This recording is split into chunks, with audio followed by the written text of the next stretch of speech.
Good morning students, how are you? I hope you all are fine and also completed this poem Topsy Turvy Land of Unit 7. Now in today's class we will start this chapter Gulliver's Travel. Okay, that is given on page number 116. Before moving to this chapter, let's first know something about COVID-19 awareness. As you see on the screens, that one poster is given here. Greet your friends with a namaskar. Corona will not stand a chance. Okay, and you also have to maintain the 6 feet distance between one another. Okay, and while meeting, you should greet with namaskar. आपको नमस्ते या नमस्कार कहना है, आपको handshake नहीं करना है. Okay, so इससे अगर आप ऐसा करेंगे, if you follow this, you will become Adarsh and मिसाल. Okay, so कोरोना से बचना है और बचाना है, आदर्श और मिसाल बनना है. Okay, so I hope you all will follow this. Now with this, let's move to the chapter Gulliver's Travel. Okay, before starting the story, let's know that this chapter is written by Jonathan Swift. ये Jonathan Swift ने लिखा है. Gulliver's Travel, as you see the name of the chapter is Gulliver's Travel. Its original title is Travel into Several Remote Nations of the World. Okay, its original title, जो original title है वो क्या है? Travels into Several Remote Nations of the World. Remote Nations means जो ऐसे areas जो बहुत ही अंदर अंदर है, जहां पर हम इतने आसानी से नहीं पहुंच सकते हैं, वहां पर इतनी सुविधाएं नहीं हैं और हम वहां वो इतने इजीली रीच में नहीं है कि हम वहां पर बहुत आसानी से पहुंच जाएं. Okay, so travels into several remote nations of the world.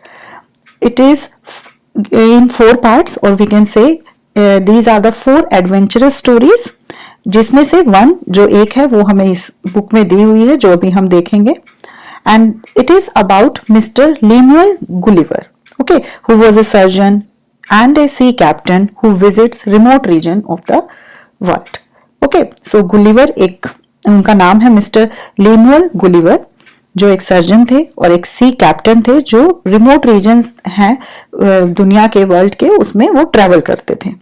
Okay, so as you see here that it is given that these stories are in 4 parts और ये 4 अलग अलग जगह की स्टोरी है. सो लेट्स नो कि वो 4 जगह कौन कौन सी हैं. First is Lemuel Gulliver in Lilliput. First story इसके बारे में है कि लीमुअल गुलिवर जब लिलीपुट एक जगह है वहां पर पहुंचते हैं. आप पिक्चर में भी देख रहे होंगे कि द अदर पर्सन, जो भी पीपल वहां पर खड़े हैं, they are very small in height. तो वो एक लिलीपुट एक ऐसी जगह है जहां पर सभी जो है वो बहुत ही छोटी हाइट के लोग हैं.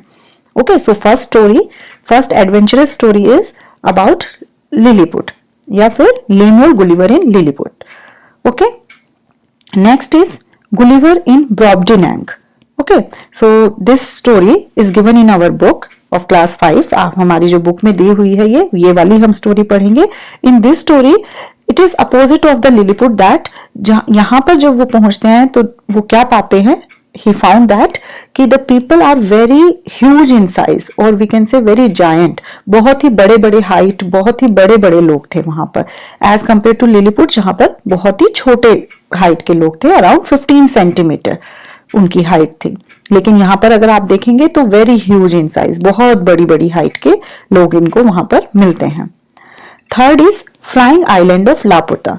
ओके, इन दिस प्लेस एक फ्लाइंग आइलैंड की, इन दिस स्टोरी एक फ्लाइंग आइलैंड की बात की गई है और वो जगह क्या है? लापुता.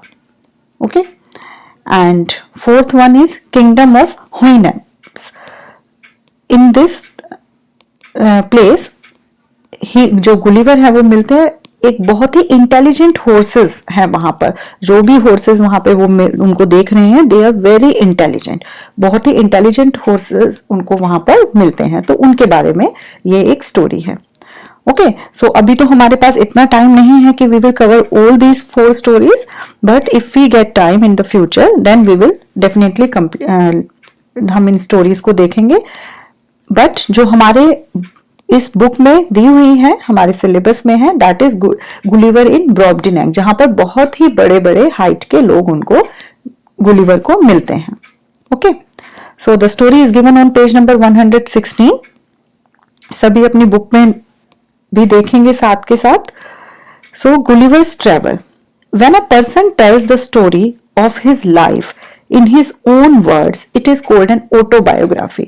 Okay, I think you have listened this word previously also, that biography क्या होती है, जब कोई हमारे बारे में लिखता है, ठीक है। if someone writes for the other person, वो किसी और लोग के लाइफ के बारे में जब लिखते हैं तब हम उसको बोलते हैं बायोग्राफी। लेकिन अगर कोई भी एक पर्सन है वो अपनी लाइफ के बारे में खुद से लिखता है, खुद ही अपने बारे में लिखता है, तो हम उसको बोलते हैं autobiography. Okay, so when a person tells the story of his life in his own words, it is called an autobiography. So Gulliver, a sailor, was once caught in the land of giants. Okay, as I told you earlier also कि वो एक ऐसी जगह पे चले जाते हैं जहां पर वो जो जिन लोगों से वो मिलते हैं वो बहुत ही बड़े बड़े हैं, बहुत ही बड़े, giant means बहुत ही जो huge in size होंगे। This is how he describes his experience. अभी हम स्टोरी में देखेंगे कि उन्होंने फिर वहां पर अपना एक्सपीरियंस कैसे डिस्क्राइब किया है। Okay, so this is the story of Gulliver, और यहाँ पर ये गुलिवर में ही की ही स्टोरी है, जो इसमें कैरेक्टर है वो भी गुलिवर ही है। ओके, सो गुलिवर अपनी जो इंसिडेंट है जब वो ऐसी जगह पर पहुंचते हैं वो हमको बता रहे हैं। Okay, so let's start. On the 16th of June 1730, okay, so we are talking about the 16th June 1730 की बात हम कर रहे हैं। We discovered land. Okay, so Gulliver is saying that कि हमने 16th June 1730 को डिस्कवर किया था लैंड की, जमीन की खोज की थी। Our captain sent a dozen men with vessels for water, if any could be found. Okay, so captain of the ship sent a dozen men. Dozen means 12 है ना, मैथमेटिक्स में आपने पढ़ा होगा, dozen means 12 in numbers. So वो एक दर्जन, एक 12 लोगों को भेजते हैं with vessels for water, for getting some water, because maybe उनके पास पानी नहीं है, वो पानी पीना चाहते हैं, तो वो पानी लेने के लिए उनको भेजते हैं। If any could be found, अगर किसी को मिलता है तो। When we came to land, we saw no river or spring nor any inhabitants. Okay, so Gulliver is saying that कि when we came to land, जब हम जमीन पर पहुंचते हैं, we saw no river, वहां पे उनको कोई पानी, रिवर नहीं दिख रही है, कोई झरना नहीं है, nor any inhabitants, कोई भी वहां पर रहने वाले लोग भी उनको नहीं दिख रहे। इट मीन्स वहां पे सब खाली है, कोई उनको नहीं दिखता है। I went on to explore, वो और आगे चलते हैं एक्सप्लोर करने के लिए, खोजने के लिए, ढूंढने के लिए। The country was barren and rocky, ठीक है, बैरन मीन्स बंजर, जहां पर आपको कोई भी हरियाली नहीं दिखेगी, कोई भी पानी नहीं है, ठीक है, बिल्कुल जहां पर कुछ भी नहीं है, ठीक है, जिसको हम हिंदी में बंजर भी बोलते हैं।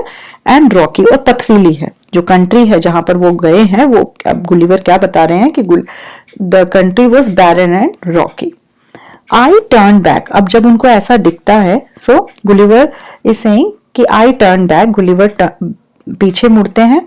To join the crew, crew means जो और भी लोग शिप में गए हुए हैं उनके साथ में, जो एक पूरा उनका क्रू है, कुछ लोग इकट्ठे होके जब हम एक शिप में जाते हैं तब हम उसको क्रू भी, उसके लिए हम वर्ड यूज करते हैं crew.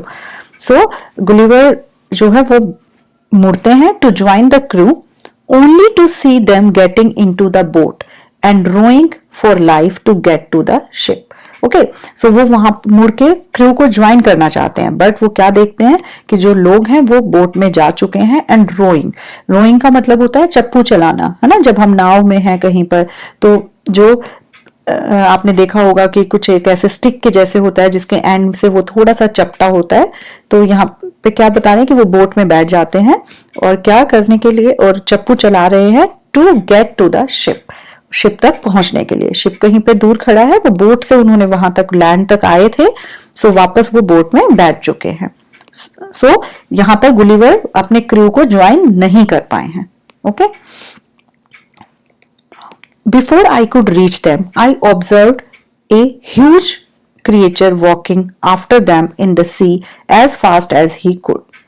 Okay, before I could reach them, जब इससे पहले कि मैं वहां तक पहुंचता, I observe a huge creature walking after them. मैं क्या देखता हूं, एक बहुत ही बड़ा एक कोई है आदमी वॉकिंग आफ्टर देम, उनके पीछे चल रहा है। इन द सी में, as fast as he could, जितना जल्दी जितना तेजी से वो चल सकता है।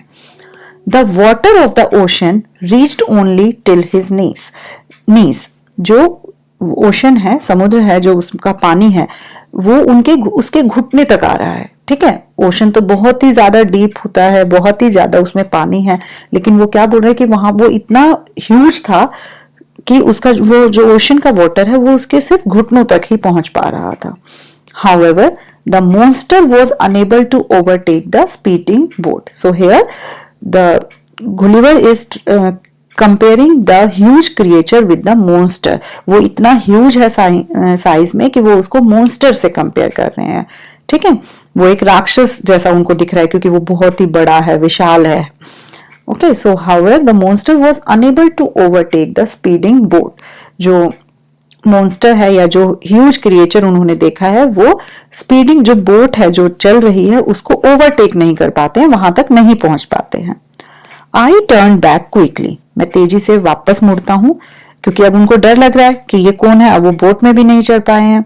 सो आई टर्न बैक, मैं पीछे मुड़ता हूं, and climbed up A steep hill with fields of barley on either side and the cone rising up to 40 feet.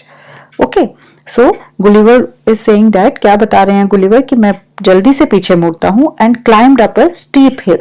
Steep means जिसका बिल्कुल ऐसे ढलान होता है, ठीक है, कि एकदम से खड़ा ढलान है, उसको हम स्टीप बोलेंगे। ठीक है, स्टीप हिल बिल्कुल ऐसे खड़ी पहाड़ी है। ठीक है, सो वो क्लाइंब ऊपर चढ़ते हैं। With fields of barley on either side, barley means जौ। ठीक है, जौ उगे हुए हैं उनके दोनों तरफ, एंड द कॉर्न, मक्का जो है, राइजिंग अप टू 40 फीट, इतनी ऊंची ऊंची हाइट तक ये सब बार्ले और कॉर्न उनको वहां पर दिखते हैं। There was a fence to pass from one field to the other. Okay, fence होता है जब हम किसी दो चीजों को अलग डिवाइड करने के लिए उनके बीच में कुछ चीज यूज करते हैं, जैसे हम बोल सकते हैं हिंदी में उसको बाड़ करके बोलते हैं, जब हम दो अलग अलग चीजों को डिवाइड करने के लिए, उनको अलग करने के लिए हम यूज करते हैं। आपने देखा भी होगा मे बी फील्ड्स में, अगर आपने फील्ड्स देखी हैं तो, ठीक है, उनको डिवाइड करने के लिए चार दीवारी भी हम इसको हिंदी में बोलते हैं। So there was a fence to pass from one field to the other, एक फील्ड से दूसरी फील्ड में जाने के लिए फेंस लगाई हुई है। Now come to page number 117. It was impossible for me to climb. So here he was saying that it was impossible for me to climb because every step was 6 feet high. Okay, so जो क्योंकि वहां के लोग बहुत height में ऊंचे हैं, बहुत बड़े हैं, तो जो उनकी जब वो क्लाइंब करना चाहते हैं तो जो भी स्टेप्स हैं, ऊपर चढ़ने के लिए स्टेप्स हैं, वो कितने हैं, 6 फीट हाइट है उनकी, तो वो नहीं चढ़ पा रहे हैं। So it was impossible for the Gulliver to climb. So I was trying to find a gap in the hedge when I discovered one of the inhabitant in the next field walking towards the fence. अभी वो क्या है, वो अपने आप को बचाना चाहते हैं, उनको डर लग रहा है. So he was trying to find a gap in the hedge.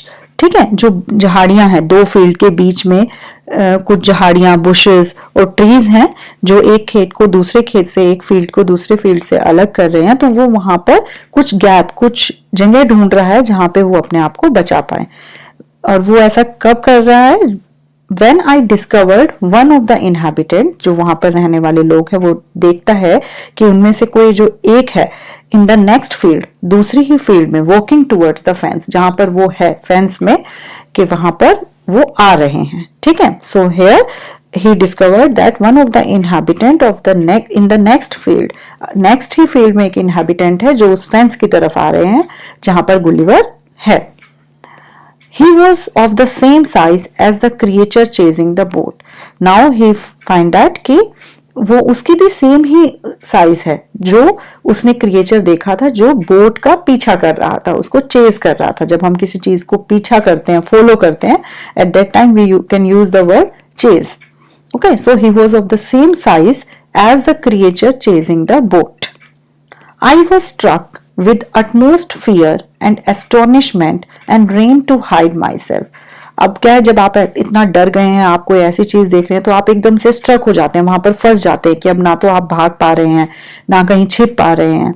Okay, so I was struck with utmost fear, इतने डर से, एंड एस्टोनिशमेंट, सरप्राइज भी है वो इतने बड़े लोगों को देखकर, and ran to hide myself, वो भागता है अपने आप को बचाने के लिए। He called in a voice much louder than a trumpet. Okay, जो एक जिसमें एक it is a musical instrument जिसमें हम फूंक मारते हैं तो कुछ साउंड प्रोड्यूस होता है। सो वो बोल रहे हैं कि जो उनकी आवाज थी, he was much louder than A trumpet, उससे भी तेज आवाज कर रहे थे वो लोग, बहुत तेज बोल रहे थे। It sounded like a thunder, जैसे बादल गरजते हैं, है ना। सो वो इस तरीके की आवाज आ रही थी। 7 monster like him came towards the field ready to reap the corn. ठीक है, अब जो उसने देखा है कि एक आ रहा है वैसा ही, तो वो अब क्या देखता है, 7 monster, अब वो कंपेयर कर रहा है monster से ही। सो 7 ऐसे लोग हैं जो आ रहे हैं towards the field to reap the corn. Okay, जो मक्का है उसको काटने के लिए। reap मतलब काटना, जब फसल पक जाती है, जब हम उसको काटते हैं, उसके लिए हम रीप वर्ड यूज करते हैं। They carried a reaping hook, ठीक है, जिससे अब हम उसको कट करेंगे उसको हम बोलेंगे रीपिंग हुक। सो उन्होंने अपने हाथ में they carried a reaping hook अपने साथ लेकर आए हैं, विच वॉज वेरी बिग, वो भी बहुत बड़ा है साइज में। When one of the reapers approached where I lay hidden, I screamed as loud as I could. Okay, so when he find that कि एक रीपर है जो काटने के लिए आया है, वो उसकी तरफ ही आ गया है जहां पर वो खड़ा है। ठीक है, तो उसको डर लग रहा है कि कभी ये मुझे ही ना हार्म कर दे, मुझे ही ना काट दे, तो वो बहुत तेजी से चिल्लाता है, जितना भी वो तेज चिल्ला सकता है। द क्रिएचर स्टॉप्ड रीपिंग, उसकी आवाज सुन के जो वो क्रिएचर हैं, जो लोग हैं, वो फसल को काटना, कॉर्न को काटना बंद कर देते हैं, स्टॉप कर देते हैं। picked me up between his thumb and forefinger and brought me close to his eyes. अब वो तो बहुत बड़े हैं साइज में, तो इसलिए जब वो उसको देखते हैं गुलिवर को, तो वो उसको अपने थंब और 4 फिंगर्स मतलब हाथ में पकड़ लेते हैं और अपनी आंखों के पास लेके आते हैं। 60 feet above the ground, कितना ऊंचाई पर, 60 feet, तो वो देखिए कितना ज्यादा हाइट के लोग हैं। Okay, so he looked at me with curiosity and blew my hair aside to get a better view of my face. ठीक है, वो मेरे बालों को इधर थोड़ा साइड करते हैं ताकि वो मुझे बेटर व्यू ले पाए मेरे फेस का, मुझे अच्छे से देख पाए। He called his friends and gently placed me on the ground. वो अपने दोस्तों को बुलाते हैं और gently means बहुत ही आराम से, smoothly placed me on the ground, वो उसको ग्राउंड में रख देते हैं। They all sat on the ground to take a good look at me. वो सभी जो उसके फ्रेंड्स हैं, they sat on a ground to take a good look at me, कि वो आइडेंटिफाई कर पाए, उनको पहचान पाए कि who is the person, वो कौन है। I walked slowly backward and forward, pulled off my hat and made a low bow towards the farmer. Okay, now he was saying that they are farmers. So here Gulliver walk slowly backward and forward, वो आगे पीछे थोड़ा सा धीरे धीरे होते हैं। Pulled of my hat, मैं अपनी वो अपनी हैट हटाते हैं। एंड मेड अ लो बो टूवर्ड्स द फार्मर, मैं अपनी हैट को हटाता हूँ एंड और क्या करता हूँ, एक लो बो टूवर्ड्स द फार्मर, जैसे हम थोड़ा सा झुकते हैं, अपने सिर को झुकाते हैं, फार्मर्स की तरफ झुकता हूँ। I try to speak to them loudly in several languages. So Gulliver बोल रहे हैं कि I try to speak to them, मैं बहुत अलग अलग लैंग्वेजेस में उनसे बात करने की कोशिश करता हूँ। Each time I did so the farmer who picked me up held his ear very close to me but in vain. Each time, जब भी मैं बोलने की, कुछ बात करने की कोशिश करता हूँ, तो जिस फार्मर ने मुझे उठाया था, who picked me, held his year, वो अपने कान को मेरे पास लेके आता है, लेकिन बट इन वेन, लेकिन सब वेस्ट जाता है। इट मीन्स कि वो इतना तेज बोल रहे हैं गुलिवर, लेकिन वो उनको सुन नहीं पा रहा है। Okay, so the farmer took me to his house, farmer जो है वो मुझे अपने घर ले जाते हैं, and placed me at some distance on the dining table, और डाइनिंग टेबल पर मुझे रख देते हैं, which was 30 feet high from the floor, floor से 30 फीट हाइट पर है वो, क्योंकि बड़े बड़े लोग हैं, हाइट के लोग हैं, तो उनके जो भी चीजें हैं यूज करने वाली हैं वो भी उन्हीं के अकॉर्डिंग बड़ी हाइट की हैं। नाउ अभी यहां तक सबको समझ में आया कि गुलिवर अपने जो बाकी क्रू मेंबर्स हैं उनसे अलग हो चुके हैं। वहां पर वो अब उनको डर लग रहा है, बिकॉज ही सॉ और he discovered a very huge creatures on the land. So वो जो गुलिवर हैं वो अपने आप को बचाना चाहते हैं, छिपाना चाहते हैं, लेकिन वो जब देखते हैं कि कोई मेरी तरफ ही आ रहा है विद अ रीपिंग हुक, तो वो बहुत तेजी से चिल्लाते हैं डर से। तो जब वो चिल्लाते हैं तो उनको वो जो फार्मर्स हैं और द ह्यूज क्रिएचर्स, वो उसको पहचानने की कोशिश करते हैं, उनसे बात करने की कोशिश करते हैं, बट वो ऐसा नहीं कर पाते हैं। But they took him to the house, वो अपने घर पे उसको ले आते हैं। अब क्या होता है आगे ये देखते हैं। Dinner was brought for the farmer in a dish which was 10 feet in diameter. Okay, so जो वहां पर वाइफ है फार्मर की, वो उसके लिए डिनर लेकर आती है, और वो डिश जिस बर्तन में लेकर आती है which was 10 feet in diameter.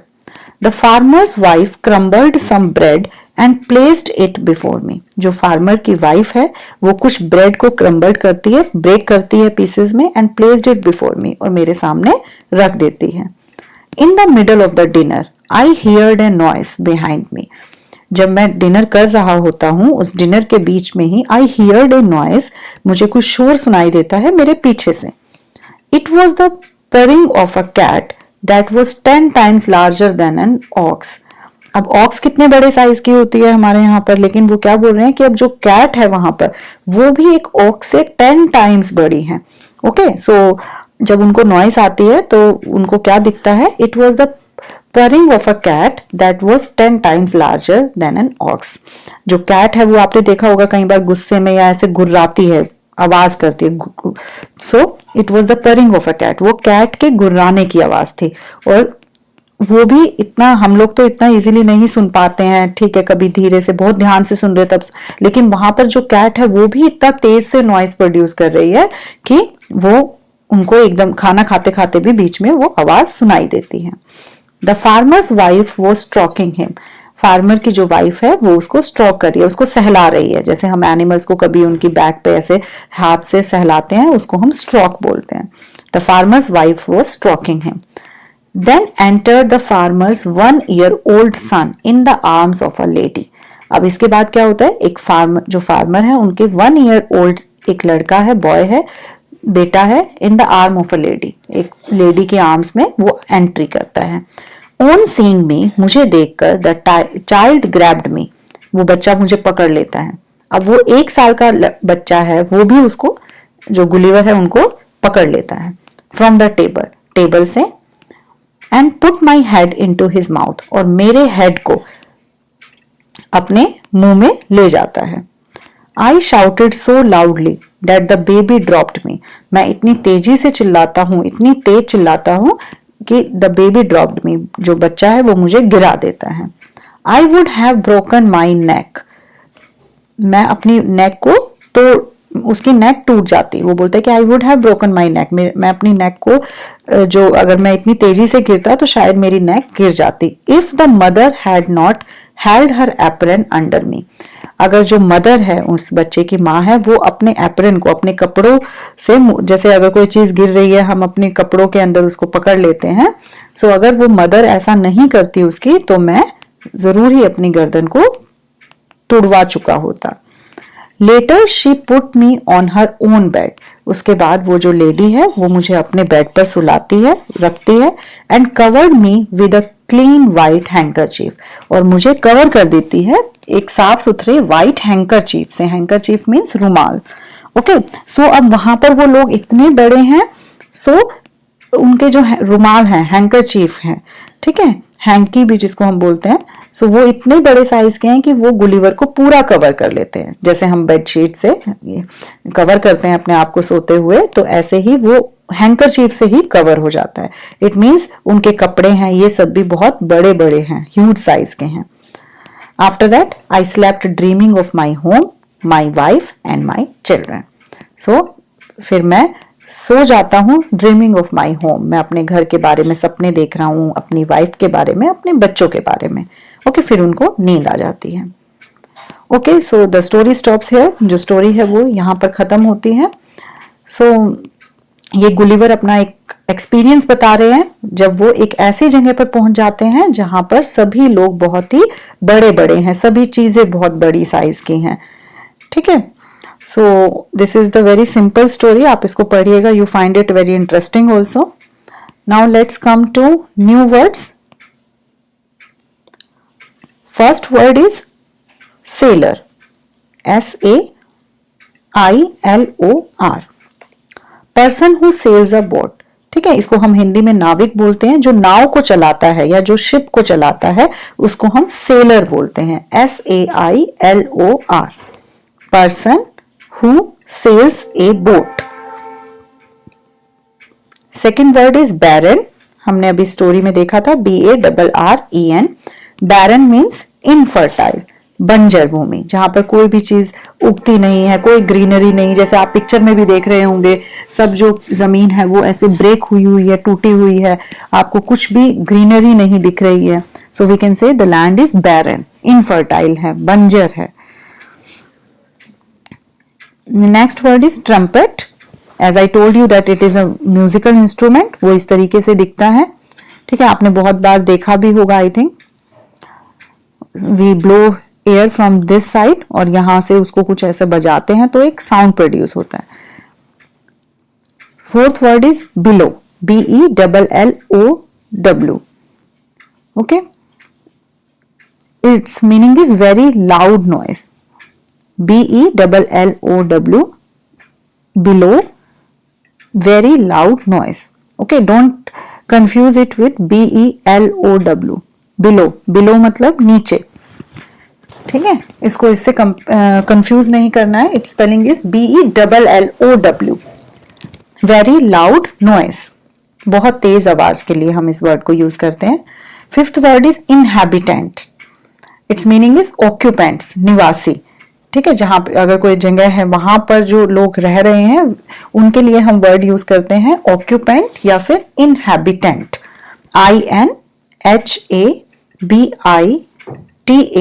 INHABITANT, inhabitant. Sixth word is astonishment, it's meaning is surprise, ठीक है, जब आप आश्चर्य में हो जाते हैं, सरप्राइज हो जाते हैं। जैसे आप पिक्चर में भी देख रहे होंगे कि कुछ चीज ऐसी देखी कि ये लेडी कितनी सरप्राइज्ड है। So we can say that astonishment, ASTONISHMENT, astonishment, surprise.